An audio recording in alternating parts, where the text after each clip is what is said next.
Carter Brown, Mysteries. Adventures in excitement and suspense, based on the best-selling novels by the slick storytelling sensation, Carter Brown.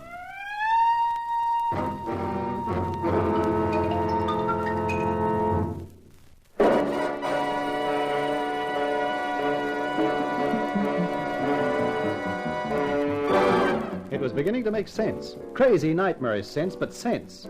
Right from the start, I hadn't been Nicky Knight, the dashing private eye. I'd been Nicky Knight, the dumb puppet, with every move planned for me.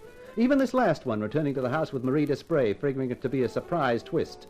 Only the twist was on me, with a gun pointed at me by Louis Katz and the pleasant prospect of being handed over to the cops for the murder of Prince Al Zaman. Bronk, take the girl away. You know where to put her. I'm sorry, Marie. I guess they're calling the tune. You're very wise, Mr. Knight, to try nothing foolish. I know when I've been outsmarted, Louis. Not only outsmarted, Mr. Knight, outplanned, outmaneuvered, outthought. Yeah, I was picked as the fall guy from the beginning, wasn't I? From the moment Haroun got his brother over here to the States on the pretext of urgent oil business. Haroun, who's your boss, of course, was getting tired of playing second fiddle to Al Zaman and planned to get rid of him. Get rid of him here in the States instead of on his own home ground. Correct. So Haroun engages me to protect a harem that's already protected. And then you come around with a story about your sister. Even when I beat it out of the house with Tex, you and Haroun weren't worried. You knew I'd have found out from Tex that Marie was in the house and that I'd come straight to you. Which you did, Mr. Knight. Yeah, and played right into your hands for the murder of Al Zaman. Back I come with you, and Fatso gets it, with me all set to take the rap. The only slip-up was with you, Louis. You couldn't know that I'd been tipped off about you by the house stick at the hotel. But I hadn't figured it all then. I was just suspicious of you. That's why I tapped you on the skull and beat it with Marie. But you have come back, Mr. Knight. Yeah, I even worked that out right. While I was getting Marie out of the way, Haroun and Hassan were carefully collecting Tex. Hassan is Haroun's man, too, like you. And then after the phone call proposing the quid pro quo, or more accurately, the girl for girl, you figured I'd come straight back here, hoping to surprise you. You waited for me, and here I am. Like a good little pawn, going from square to square, exactly as anticipated. Yeah, the perfect pawn. Which is about to be taken. You heard that car? That will be His Highness Haroun, the new prince, with the police. Goodbye, Mr. Knight. It's been fun playing with you.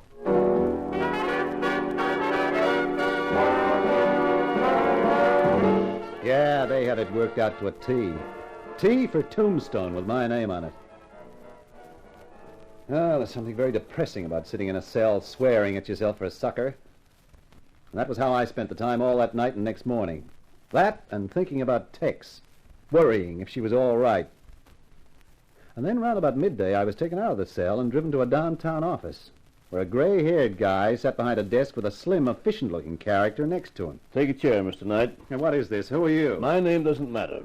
This gentleman is Mr. Wilde. Hello. First of all, please accept my apologies for having kept you in that cell so long, but when your statement came to us, we had to investigate, and that takes time. I don't get it. You will when I tell you that we checked your story about Marie Desprez and found it to be true. Oh, you did, huh? That's nice. Don't play tough, Knight.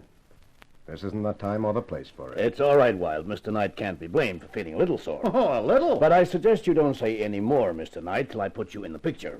An international picture. Okay. It's mostly concerned with Prince Al Zaman and his country's oil. As you probably know, that oil is extremely valuable to us, and incidentally to France. For a long time, the United States and Britain have advocated that Al Zaman should be deposed, but France has remained firm. As long as the oil came out of the country, they weren't worried with what went on inside. There's a Democratic Party within the country. It's been fostered for some time, and it's ready to take power. We could assist them to do that bloodlessly, and now is the time, with Al Zaman dead. But, of course, the French must agree. Now, wait a minute, the French... You're getting it now, aren't you? It's important that Miss Desprez must be found alive. Yeah.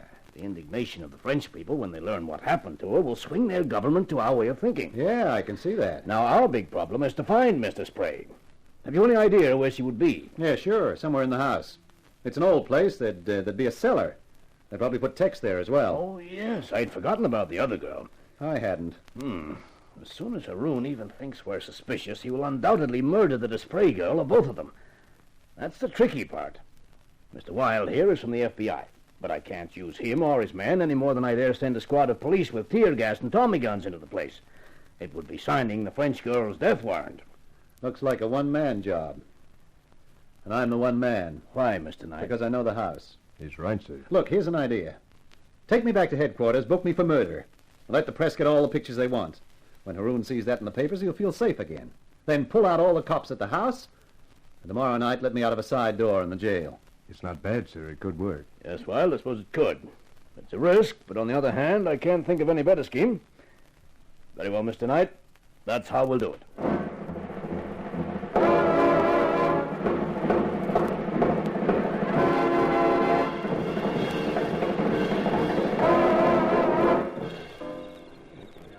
Okay, you guys, keep it quiet. All right, now we got over the wall. Nicky, this is where you're on your own. Yeah, me and my 32. I've got another gun for you. Here. Hey, what's this, a 6-inch howitzer? It's a rocket gun. You've got an emergency, you point it out the window and you pull the trigger. We'll see the rocket, all right. Uh-huh. All right, thanks. The best place to carry it is in your sock. Oh, okay, right.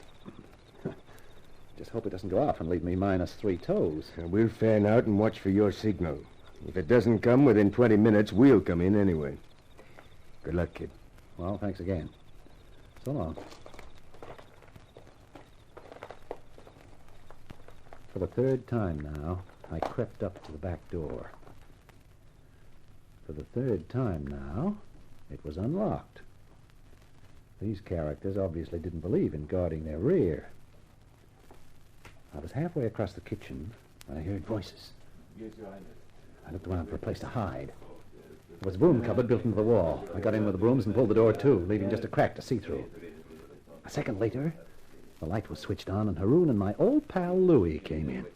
So, in a week, Louis, we shall leave the United States. I return home to take up my rightful position. While Mr. Knight remains to die for the murder of your brother. A sacrifice in honor of the new prince, eh? What about the 2 young ladies? Well, I'm about to take their food to them, Highness. The team has prepared the tray. Good food, I see. Excellent. I don't like thin women.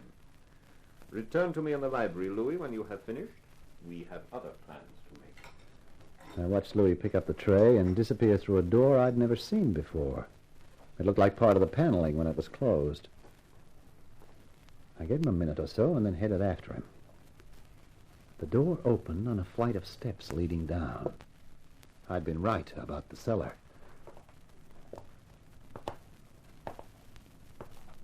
Here's your meal. Eat up. His Highness Prince Haroun prefers women who are well filled. I'd like to fill him with arsenic. Or even lead, honey. Night! Which means a long sleep for you. Nicky, I knew you'd make it. I told Marie you'd find us. We're not out of here yet, Tex, baby. Get back to Marie and keep down on the floor, both of you. This'll bring the rest of them here like hornets. All right, Nicky. Down on the floor, Marie, quick! It will not help you, Mr. Knight. Fire low, Hassan, to floor level. Hassan, the machine gun you see, Mr. Knight. Against that, you have no chance. No? Oh, that takes care of Hassan and his Tommy gun. Now you're on your own, Your Highness. Come on down and demonstrate how brave a prince can be. Ha! Not good enough, Haroun. What's the matter? Too scared to come down? No, Mr. Knight, not scared now since your gun is empty. I always wait my time, you see. And my time, Mr. Knight, is now. Is it?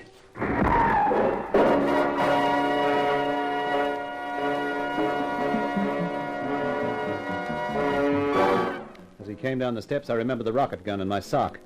I grabbed for it and pressed the trigger. Haroun was practically on top of me when it hit him. When I came to think of it, he didn't stay a prince for long. Later that day, I was back in the office of the gray-haired guy. Congratulations, Knight. You did a magnificent job. I'll just pin the medal above the heart, General, and I'll go home. With both Alzaman and Haroun out of the way, that line of succession is gone forever. And we feel confident that a much more democratic regime will take its place. The people should erect a statue in your honor, but they probably won't. Just tell me one thing. Who exactly are you? Oh, let's just say that I'm connected with the State Department.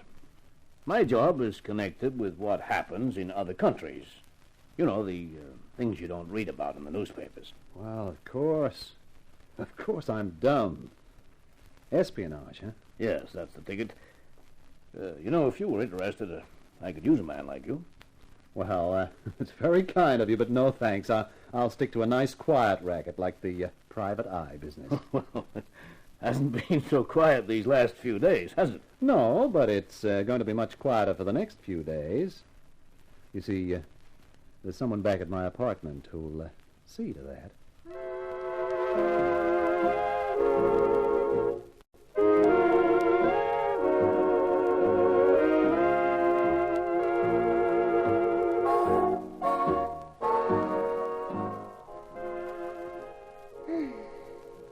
You know, Nicky, Yeah?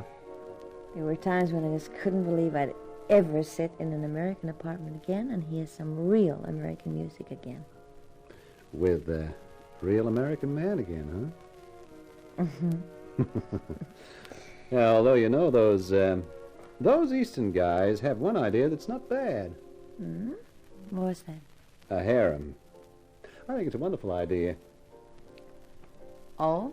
Sure, you get tired of a brunette, so you pick a blonde. You get tired of a blonde, and you pick a redhead.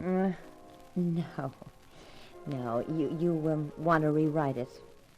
You get tired of a certain brunette, and you pick up prussic acid in your morning coffee. I never drink morning coffee. You will that morning. Honey, I was only kidding. I love you, Tex. I love you, Nicky. Enough to marry me? Nicky, you've got yourself a one-woman harem for life.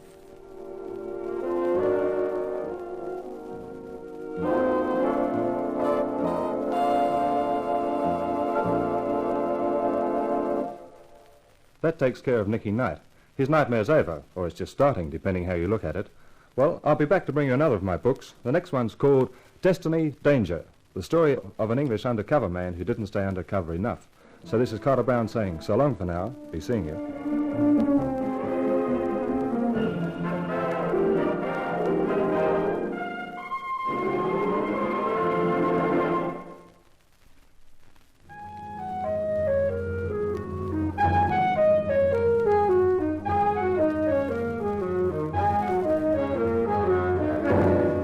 In Nightmare for Night, you heard June Salter as Tex, while as Nicky Knight you heard our star, John Bushell.